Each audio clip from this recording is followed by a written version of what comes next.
Hey, welcome back to video 3 in our 3-part series with Jack Bourne from Deadline Funnels.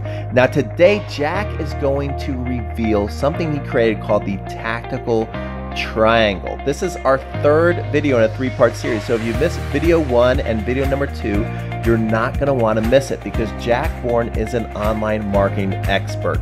Besides being one of the leading online software developers with his product Deadline Funnel, that will help companies create more sales in less time with his authentic deadline software, Jack is also one of the most respected online marketing minds out there. Today, Jack is going to share with you his Tactical Triangle. Now, this is something that Jack discovered when he noticed a major flaw in an equation that most people consider to be the key to online marketing success. But Jack's formula makes so much more sense, and it's going to help newbies avoid a major miscalculation people make when they get started in their business. So let's jump right into this interview. And if you have missed video number 1 and number 2, you can find them in the links above. All right, guys, so we are in Jack's office, and I got a Deadline Funnel shirt, which I'm super excited about. We're going to get a little more into Deadline Funnel later, but quickly, just tell people what Deadline Funnel is, your little elevator on it. So if you've got a promotion online and it doesn't have a deadline, you're leaving money on the table. It's just a fact. In fact, I wasn't planning on drawing this, but since we're here, so when you do a launch, typically what happens is the sales will go up and then they kind of trail off, and then there's a part right before the deadline, which I call the perfect persuasion window. And this is where sales go even higher. So this is money, and this down here is time. Right before the deadline is typically the biggest part of your promotion, because this is when people have to make a decision of you're either in or you're out. Now it might be you're either in or you're out because you're not going to be able to get it after today, until 6 months from now, or maybe there's a special deal going. There's a special, like a Black Friday promotion, right? So right before things come to an end, that's where there's the biggest spike. Now the challenge has been, how do you do this? How do you have a deadline in an ongoing evergreen promotion without being slimy and skeezy and lying? And so that's what my software does. And so you can set it up so that if someone comes in on Monday, maybe their deadline is Thursday. If someone comes in on Tuesday, their deadline is Friday. And so the deadline is assigned by when they enter your funnel. And so there's a whole bunch of other cool stuff that you can do with it, but basically it makes it so that even though it's automated, it's 100% authentic, it's genuine. It's not like if they come back the day after you said the deadline is, like, oh, the countdown reset, it actually imposes a real deadline. So it gives you the ability as an entrepreneur to not be reliant on launches so that you can have your promotions running all the time, but as people sign up for your stuff or they come into your sequence, that there is a time limit imposed so that you can have this spike. If you don't have that, and you just say, hey, you can get it anytime you want. People don't. They move on to other stuff. And so this dramatically increases your sales. Yeah. But it does in a way that's ethical. Yeah, it is awesome. And I'm a Deadline fan and user. So I was looking at your Tactical Triangle that you came up with Perry Marshall or for Perry Marshall. How did that all work? I was Perry Marshall's marketing manager. When I told him about it, because it is my brainchild, I said, now here's the deal, Perry. And Perry's an awesome guy. His compass points true north. I said, I want you to give me credit. Wherever you use this, I want you to give me credit. And he does. But he's incorporated into all of his training, from his high level one-on-one or visit him for 4 days type of high-level expensive courses, engagements, to his $100 course. So I came up with this. I went on a run. So I don't run as much as I used to now. I play tennis.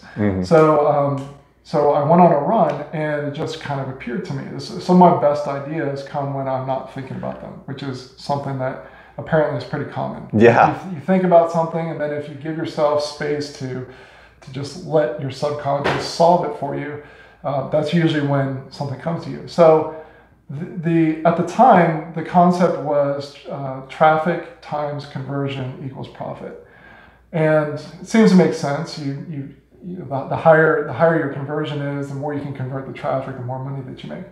But there was something that bugged me about it. The part that bugged me about it was that it didn't take into account that you could have an amazing conversion rate on a lot of traffic, but if you were selling, say, a $5, ebook or download, it's not like you were going to make a ton of money. And so there was a component of it that was missing, and that was the economics.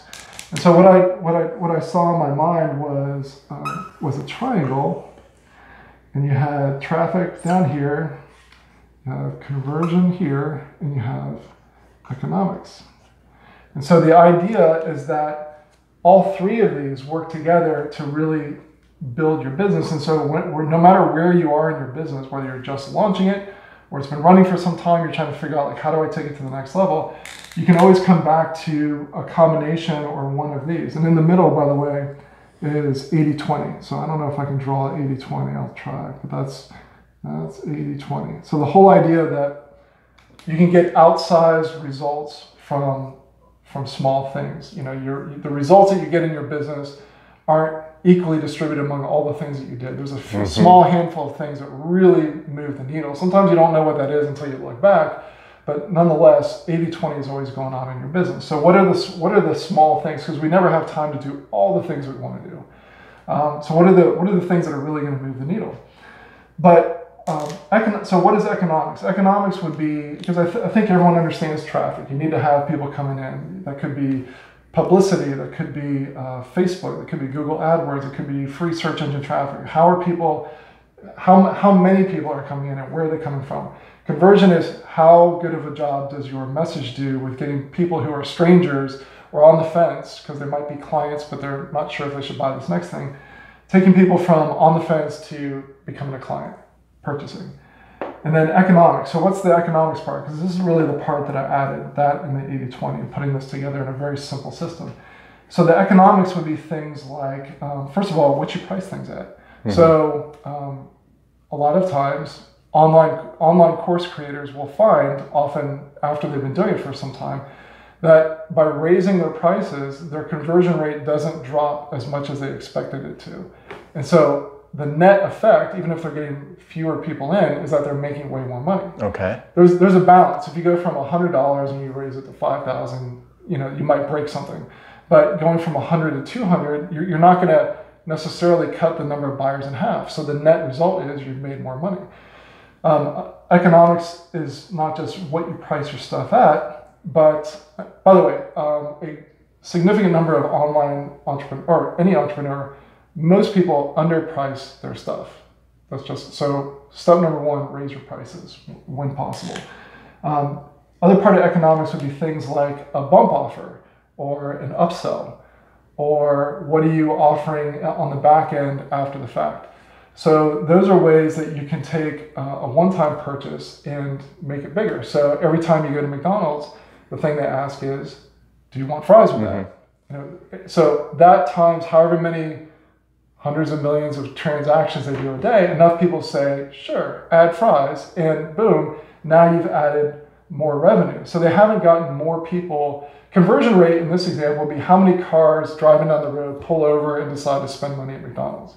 But then once they're there, what are they paying for a meal? And then are they upsizing to the Happy Meal? Are they upsizing to the bigger thing? It's like when you go into the movie theaters and they say that, the regular soda drink is this one, and the one that is good for you and 10 people that you're with, and this tub of soda, is just 25 cents more. Mm-hmm. And you think, well, who wouldn't do that? That's, of course, even though I'm not going to, it's almost physically impossible to drink this amount of liquid, I'm still going to upgrade because it's only 25 cents more. So they're increasing their economics, and it makes their business model so much more effective. So now that you understand that, or you have an understanding, what a lot of new entrepreneurs make the mistake of doing is focusing on the traffic. So it's not as many people do this as much as they did back when I came up with this. But back when I came up with this, everyone was focused on where can I get the cheap traffic. I want to get penny clicks, 5-cent clicks, 10-cent clicks? Where is this magic fishing hole of where I can just get cheap traffic so that my $37 ebook can make me hundreds of thousands of dollars? And the answer is cheap traffic is cheap because it sucks. Okay. And so if you want a high quality person, more often than not, as a general rule, you need to be able to afford that. So how do you afford that? You work on your conversion, so making your sales copy work better, having better follow-up emails, just having a better sales machine that turns prospects into happy clients. You also work on your economics, the price that you're paying for it. So the point is that in order to improve traffic, the thing is that you start away from what you're trying to improve. You actually start with the economics and the conversion. If your economics of what you're selling and the upsells and the bump offers works, and your conversion works, the thing is that you can then go out and pretty much buy whatever traffic that you want. So I'm trying to think of an immediate example, but I've seen, so for example, there's a company called Agora Financial. Not too many people outside the direct response world has heard of them, but you've probably seen their ads. They do a lot of financial newsletters.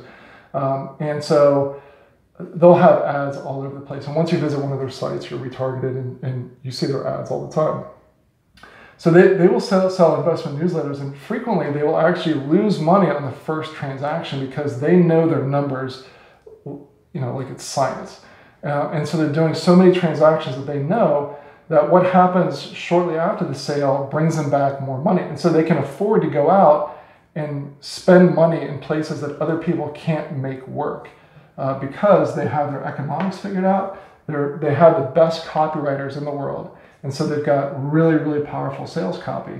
And so these two things together give them the ability to go out and purchase the traffic that they want. And so it just feeds this giant machine, and they've done hundreds of millions of dollars year after year after year, and they've grown tremendously in the past several years. So that's that in a nutshell is the tactical triangle. Yeah, that's pretty cool.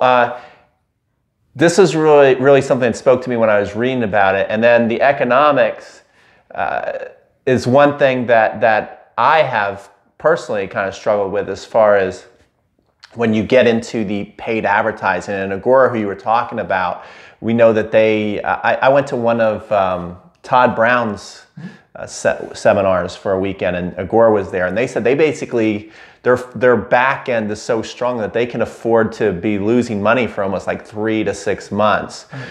So with this formula for people just getting into the business, can they make this work, or how do you start with something like this? Yeah, so it's really challenging. I'm not saying impossible, but it's really challenging to start online from ground zero with low price products. Okay, so for example, if you were completely green and you were just starting out, and again, keeping in mind that what you do this year may not be the thing that you do 5-10 years from now.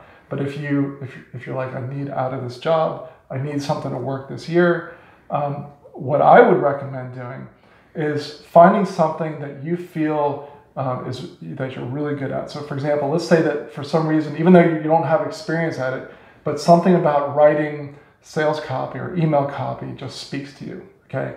Then I would work on becoming really good at that. And you don't have to wait until you're already good before you hang out your shingle and say, hey, Peter, do you need some sales copy written for you? You can already, so in terms of, I don't know if we should use the tennis analogy or the black belt. I think the karate thing might be a better analogy. So if black belt is up here, so if this is complete newbie over here, and this is black belt, and yep, okay. So this means that you're a master expert. You've been doing it you put in your 10,000 hours. This is day one down here. Right at this point, pretty low on the skill level set, you can still go out and get people who want the job done. And as you get in, you get paid to get better and paid to get better and better and better, and you keep climbing. You basically learn on someone else's dime.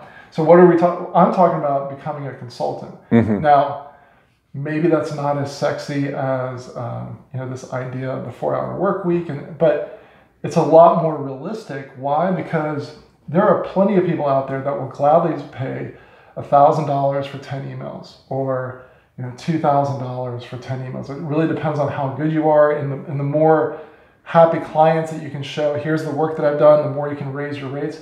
But by starting out at $1,000 with a market that is screaming for people to do the work for them, it's much more likely. You've got your economics so high that, and the conversion rate is going to be pretty good too. Even if you're doing like one-on-one or outbound emails, like you send out 10 emails and 2 people say yes, you may say, okay, well, that's not really my vision of having an online business. But you're learning to become a better and better copywriter, getting paid on someone else's dime, and at the same time, it gives you the opportunity to see what other people are doing, to see the inside of other people's business, and really to learn on their dime, not just the copy, but see how they're doing the other aspects of their business. So if someone were starting from zero, I would really maximize the economic side and charge as much as you can.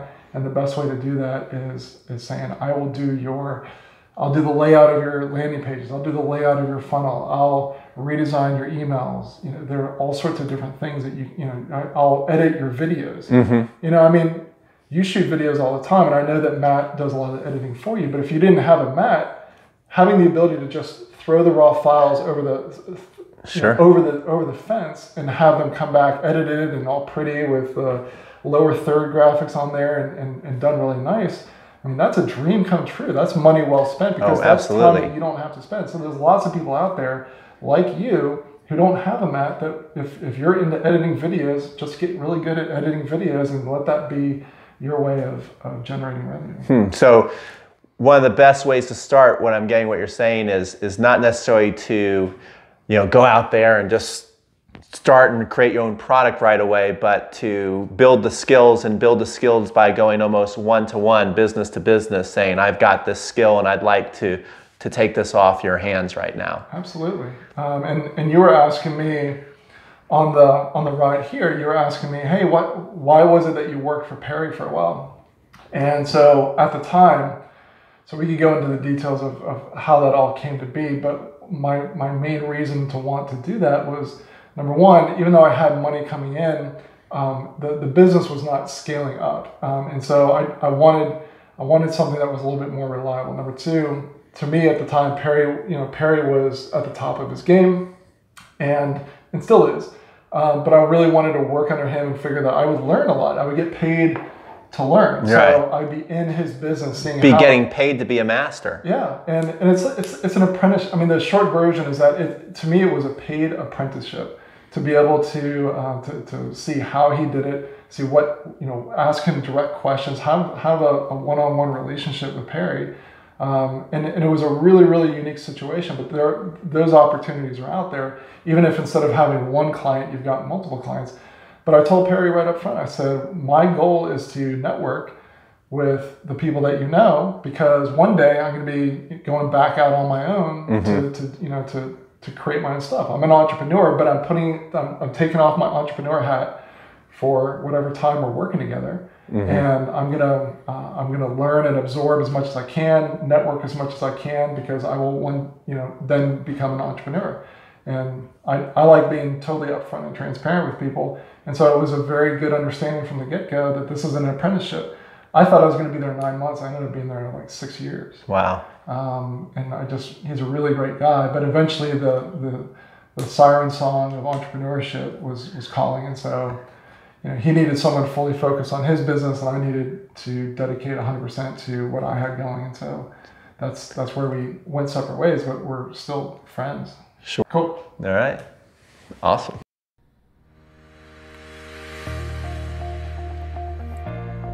Dreams are so powerful. Don't underestimate them. They either make you or break you, keep you up at night with excitement or disappointment thinking about what might have been. Most people give up on their dreams, thinking it's too big for them, that maybe their dream was made for someone else, or simply that it's too late to start. Here at Dreamers Over 30, we teach you it's never too late. Don't ever give up on your dreams, because your dreams They're what you're made of. They either fill your soul with gratitude or eat away at it. So join us on our journey. I promise you, each and every episode, you're going to learn something new and be one step closer to your dreams coming true.